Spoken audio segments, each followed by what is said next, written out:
Hi, it's Lori from LoriStory.com. Let's get started on today's card.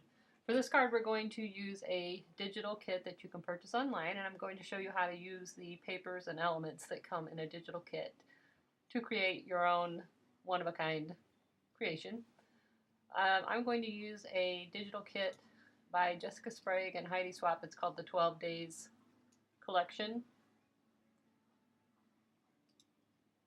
And I'm going to use a couple shapes. I bought the scallop shapes from the library. We're going to use this scallop square right here. And that's the only item I purchased. The rest of it will be in the digital kit.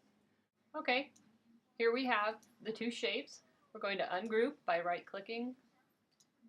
Click off. We don't need this scallop oval, so we'll delete that one. We're going to use this as our card base, and I want to make this 5.5 inches square. So we're going to open the scale window while it is selected and choose 5.5 by 5.5, apply. This is our card base.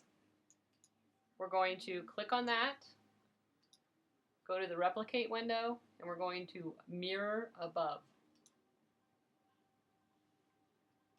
Okay, unclick. Click back on that top one and just move it down so that the ovals are just slightly overlapping. While it's still selected, hold the Shift key, select the bottom. Oh, it's not working for me. Let's do it this way. Select both shapes, go to the Modify window, and click Weld. And I'm going to fill this with brown. I'm going to just cut this out in a piece of brown cardstock. So we can push this off to the side. Next thing we're going to work on is the card top that's going to go on. So we're going to hold your Shift key, draw a square. Select it, go to the scale window, and we're going to, the scale window, and we're going to make this 5.0 by 5.0.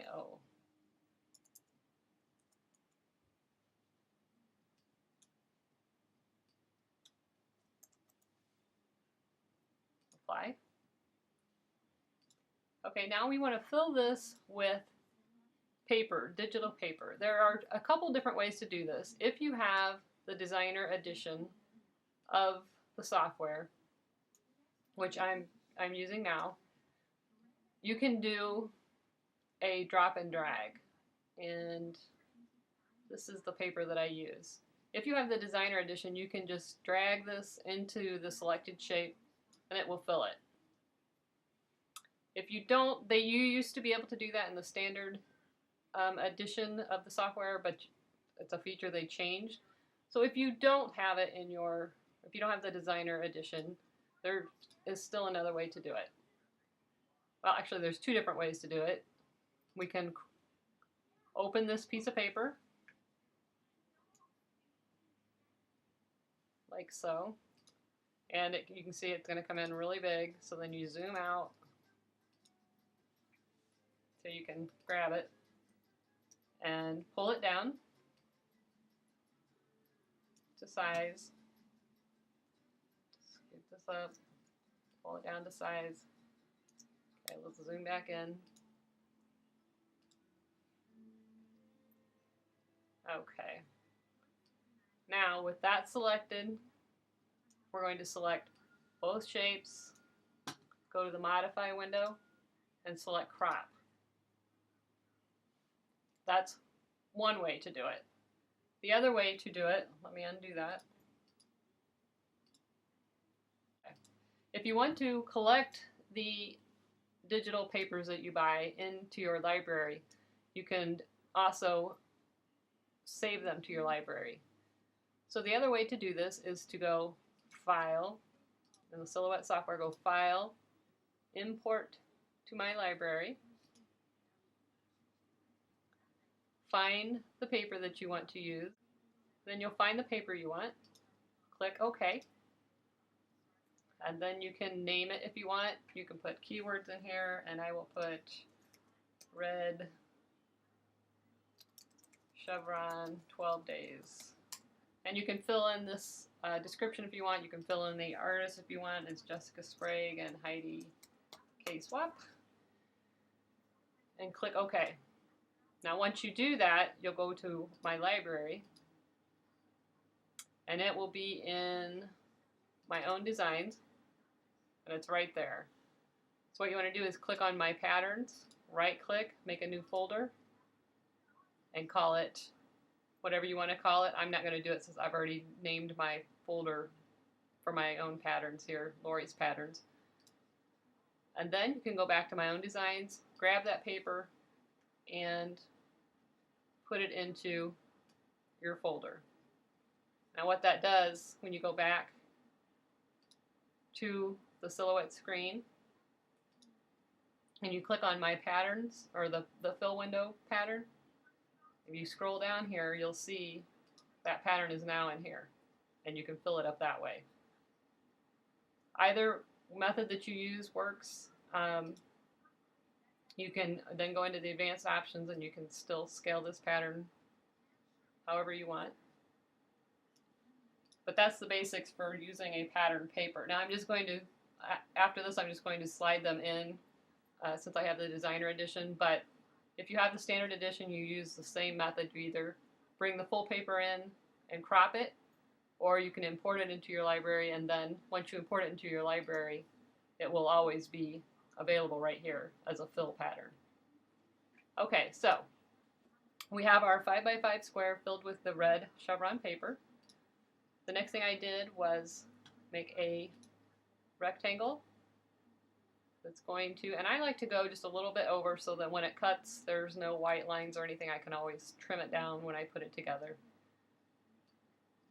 But I'm going to make a rectangle, and let's go to the scale window.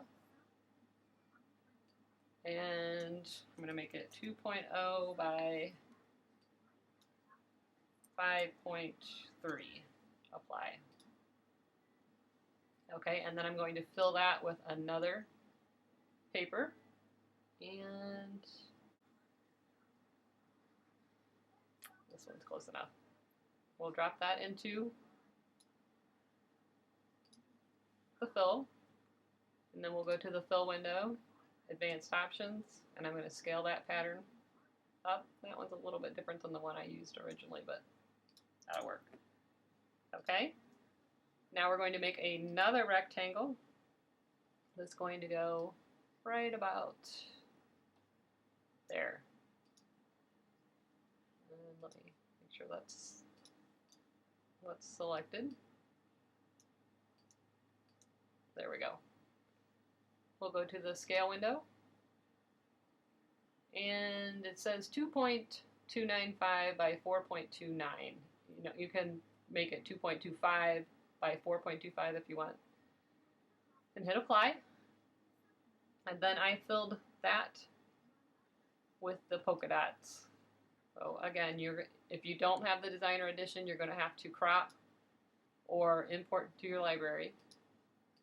If you do have the designer edition, this is one of the reasons I bought the designer edition, is I just like being able to drag and drop it. And I'm going to go to the fill window, advanced. So there's that piece. The next piece I want is an element that came with this kit. So I'm going to go into the elements. It's right here. And I use this cute scalloped tag.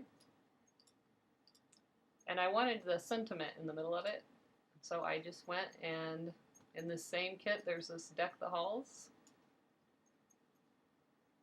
I just took that, placed it on top, sized it down a little bit.